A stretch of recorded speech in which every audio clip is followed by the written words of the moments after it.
গত কয়েকদিন আগে একজন হুজুর বলছেন, বক্তা সাহেব, নবী করিম সাল্লাল্লাহু আলাইহি ওয়াসাল্লাম নাকি মুসলমান না, নাউজুবিল্লাহ। তিনি এই কথা বলতে গিয়ে কত বড় একটি হারাম কাজ করেছেন। এতে বাংলাদেশের অনেক হুজুর উলামায়ে কেরাম এর প্রতিবাদ করেছেন। সোশ্যাল মিডিয়াতে সার্চ করলে পাবেন এই ভাইরাল বক্তা ভাইরাল হওয়ার জন্য তিনি কত বড় কথা বললেন। তিনি বলেছেন, কোরআন শরীফে আছে নাকি মুসলমান মুসলমানের ভাই। এখন যদি মুসলমান মুসলমানের ভাই হয় তাহলে নবী আমাদের ভাই হয়ে গেলেন, আর নবী যদি ভাই হয়ে যান তাহলে নবীর স্ত্রীগণ বাবি হয়ে গেলেন।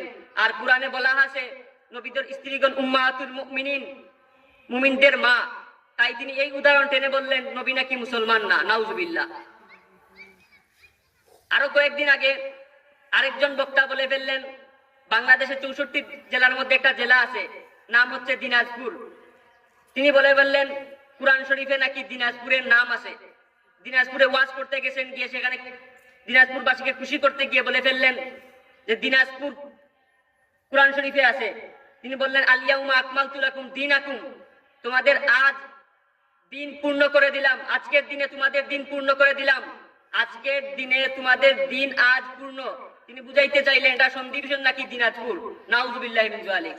আরেক বক্তা এটা শোনার পর এক সপ্তাহ পর আরেক মাহফিলে গিয়ে বলে ফেলছেন কুমিল্লা নাকি কোরআন শরীফে আছে, কুমিল্লা ইলা ইল্লা কালিল্লা, নাউজুবিল্লাহ।